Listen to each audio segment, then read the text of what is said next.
Hi there, if we've never met before, my name's Vanilla, and if we have met before, welcome back. This video is a bit out of the ordinary for me because I'm normally talking about Pokemon. Actually, I think that's all I've ever really talked about: canon Pokemon games, Pokemon ROM hacks, Pokemon TV shows. I love Pokemon. That's my special interest. But that being said, I also have an interest in creature collectors as a whole, which is how we got here today. I found out that Hoyoverse, the creators of Honkai Star Rail and Genshin Impact, was having a sign up for their creature collector called Honkai Nexus Anima. When I saw the promotional material for this game, I was absolutely in love with the anima that they were showcasing. I immediately signed up for the beta because when I say all of these creatures look so cute, that is an understatement. Honestly though, I forgot I signed up for this, so I was very surprised when I got an email back and it was like, oh, congrats, you got invited, come play this. And that's exactly what I did. I should also point out that if it wasn't obvious due to my channel size, I was definitely not invited to play this. So I'll be able to tell you exactly what I think about it. They told us in the terms of service that they wanted us to share our experience with others, so here we are. Nexus Anima is what I would call a story-driven auto chess battler. I don't know, that might be a bunch of word salad. There's a story you follow as you play, and the main gameplay mechanic is auto chess, and this is where you have your anima battle. There are many different types of anima, such as love, hate, and competition, and they're all unique. Additionally, there's a sizable open world that you can explore in between main story quests. Here you can encounter anima, and there are even side quests to complete in the overworld if you're looking for extra rewards. And the world is fun to explore because, and this is the first thing you'll probably notice as you're watching, Nexus Anima is absolutely gorgeous. I am playing with max graphics on PC, so it may look a bit different for different specs or on other devices like mobile. Now, how I usually go about things, since I value both your time and mine, is that I'll let you know very early on in the video if I think you should give a game or a fan project a try. Would I recommend you to play Nexus Anima? Unfortunately, it's going to be a hard no from me. Whether you're here for a creature collector or a mix of Genshin Impact and a creature collector, I don't suggest playing this either way. I'm sure there are plenty of other creators who would recommend you to give Nexus Anima a try. That was my initial perspective too, but as I played longer and longer, there were more and more things I just wasn't a fan of. But I suppose I should probably start with one of the things that I liked first. Let's start off with the thing that I loved, and it was the designs of the anima. That is, in my opinion, Nexus Anima's most positive quality. Each of the anima that I saw were unique and not copies of creatures from other creature collectors. Unlike some games,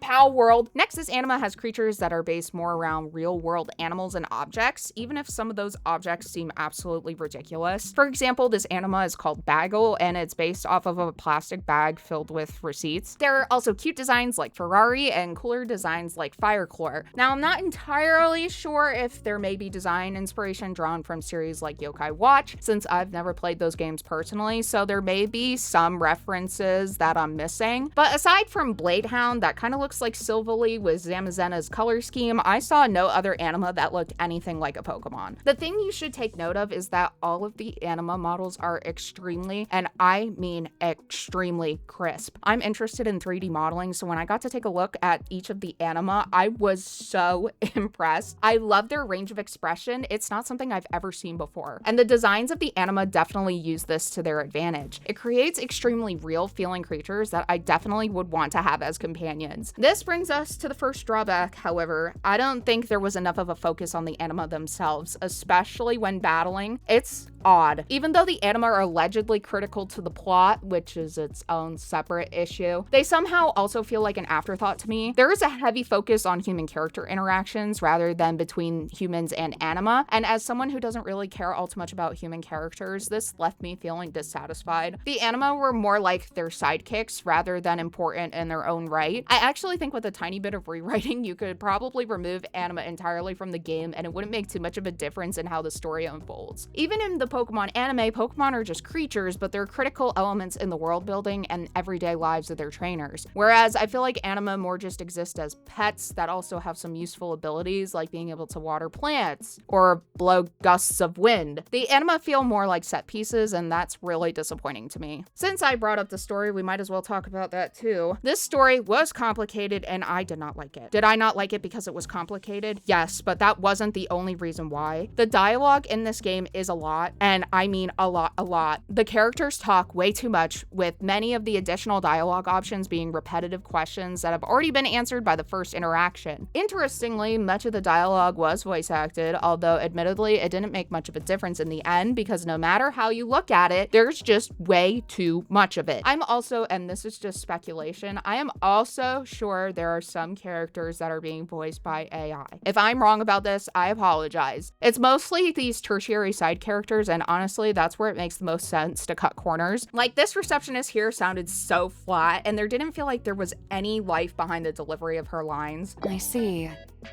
In light of the circumstances, I shall go ahead and pass on your request for a meeting for now. Your name, please? You could say, oh, it's a beta, so it could just be a placeholder. Yeah, I guess so. And I don't mean to just throw accusations of Gen AI around, but certain voiceovers just sounded really off to me. This is also potentially backed by some actual evidence from Hoyo themselves, where in an interview with IGN a couple years ago, they didn't rule out the potential of using AI to generate voiceovers when asked about it. So I kind of think that's what's happening here. I also think some of the visual assets were created by AI, specifically some of the art for these posts that are on a spoof social media called Utopia.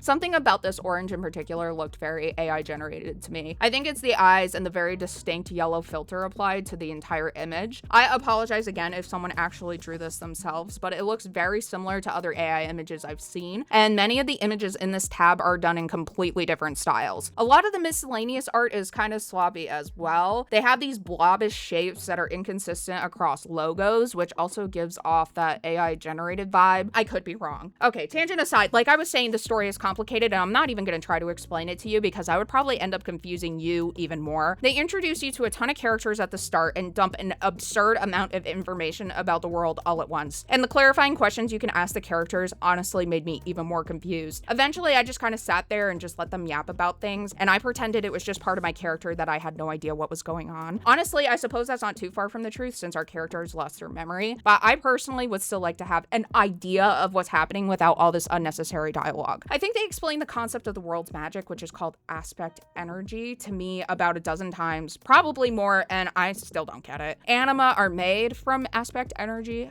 I think. Maybe. That sounds about right. And if it's this simple, then we didn't need an absolute lore dump to explain it. This scene here at the Lotus Blossom had me feeling like I was single-digit IQ because it just sounded like Animal Crossing babble after a while. I came here for the creatures, not to listen to complicated dialogue between people I know nothing about. And I was completely locked in on the story because I really wanted to make sure I was paying attention. And even still, I was extremely confused. Monologuing is pretty much everywhere. For example, in order to unlock a feature where you can like own a business and stuff to earn currency offline, you are stuck listening to the characters yap about literally everything and anything. They start talking about the history of the business, how one of the main characters, Nanafe, has nostalgia for the struggling business, how much the business means to the city, how investing in the business is going to impact local politics. I do not care. Please just stop talking. Let me do the thing and be on my way. Unfortunately, this is an issue I have had with Chinese media I've consumed in the past, and I actually speak Chinese and study Chinese literature, but I think it's a cultural difference that's the issue. No matter how many Chinese dramas and movies I watch or stories I read, I will end up getting lost somewhere very early in the beginning. In my experience, the dramas have too many characters, side characters get introduced seemingly randomly and will come and go from the plot in what seems to be a very haphazard way. There are way too many details about certain aspects of the plot and relationships between the characters, and sometimes there feels like there's not enough and stuff just happens for no reason. And that's the exact same thing that happened to me here. So maybe the plot of Nexus Anima is enjoyable if you're able to follow these kinds of stories, but as a Westerner who has a decent amount of exposure to Chinese media, I just couldn't bring myself to like it. My lack of understanding the plot aside, despite the characters' incessant yapping, they themselves are visually well designed, and that's something that I would expect from a Hoyo game. Genshin has very intricate character models, and the same can be said here for Nexus Anima. In terms of how I felt about the characters personally, I didn't really feel any sort of way towards them, and that's pretty impressive since I was trapped in dialogue for what felt like an eternity. They didn't really have any defining characteristics and seemed to rely heavily on how they looked rather than their personalities. Like, Nanafe is cute, she's kind of like the optimistic cheerleader type. Then there's Otto, who's like default boy, I guess. Blade is meant to be evil, but but it's told more through how he looks rather than what he says because he doesn't say much. We honestly got more character development from these two students than any of the other characters, and their designs are absolutely unremarkable. On the other hand, much unlike the characters themselves, the world you explore is very interesting. At one point, you get isekai'd into this place called Iya, and that's where you spend the majority of the game. The city itself looks amazing, and I actually had a really fun time walking around the streets and looking at all the different places you can visit. I liked that aspect. Iya felt like a legit city, and it was honestly very impressive. It's not just for show either. As you explore, not only can you encounter anima, but you can also complete side quests. Some of the quests were really fun because there are different mini games you can play, and I love mini games. Here you got to destroy furniture as a nom nom, which was really fun. Who doesn't like destroying things? And here you get to fire at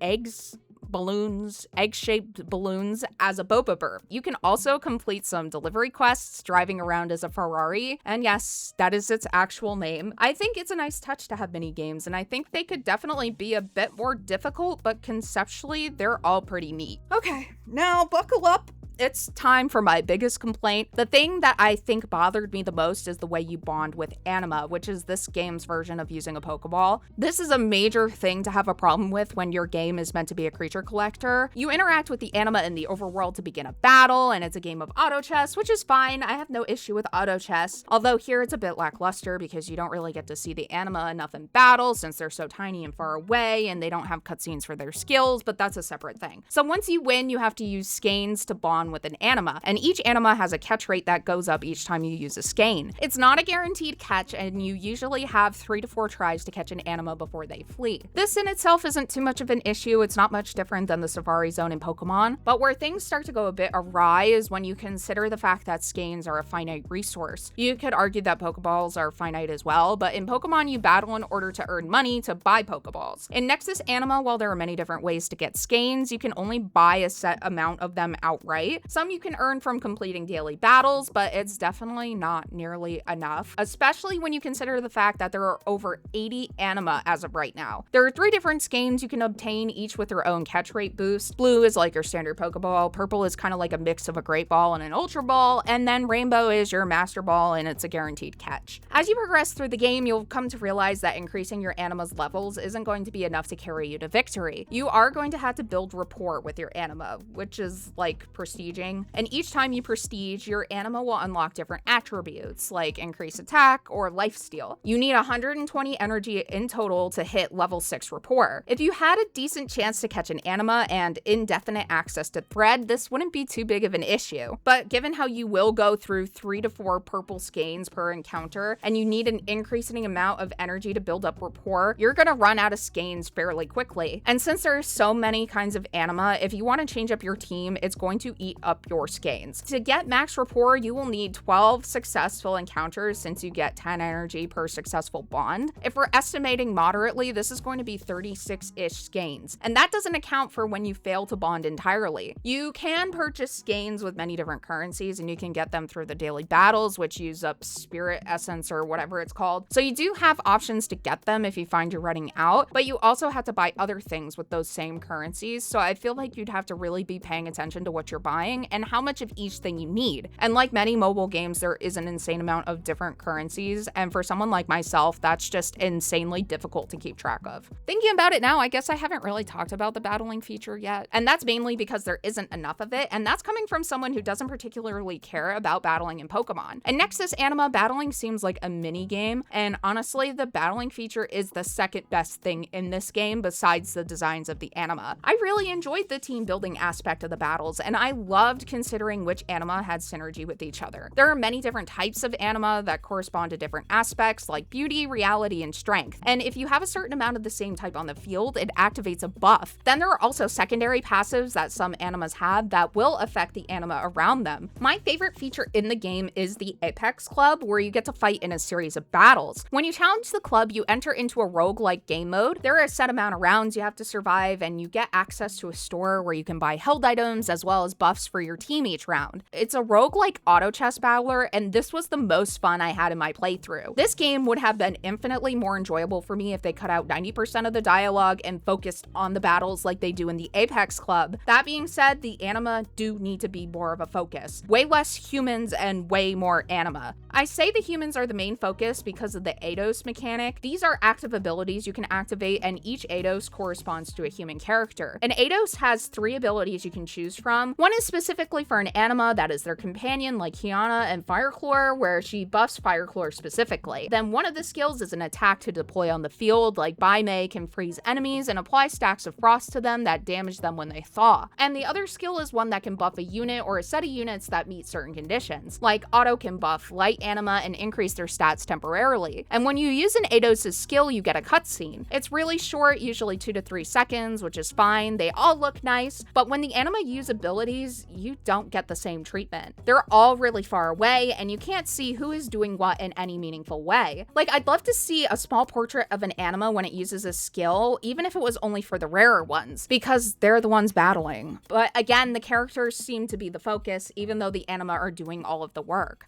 So I think that's about all I have to say about Nexus Anima. I don't recommend picking up this game, honestly. If you're cool with the AI generated content that this game has, you can see yourself out if you haven't already. But that's the biggest issue first and foremost. AI generated visuals and audio just should not exist, period. Just pay real human beings. My second issue was with the story. It is way too complicated and long-winded in my opinion. And since that's what's the driving force behind progression, it tired me out very quickly. And I think it would do the same for other folks as well. The one thing I really like was the anima, and they are very well designed. I think their models are well executed and unique. Unfortunately, the anima do not play a large enough role in my opinion, and honestly, that's the only reason why I picked up this game in the first place. I think I'll stick with Pokemon as my go-to. It's definitely still the superior creature collector. I just want to thank you for making it to the end of the video and taking the time out of your day to spend it with me. If you found that you liked my content and me, it would mean so much if you could consider dropping a like and maybe subscribing if you haven't already. My next video is definitely going to be an interesting one. It's going to be talking about a case of AI and a Pokemon fan project. I will have a lot to say about that. So yeah, thank you so much for watching, and I hope to see you again next time. Okay, bye.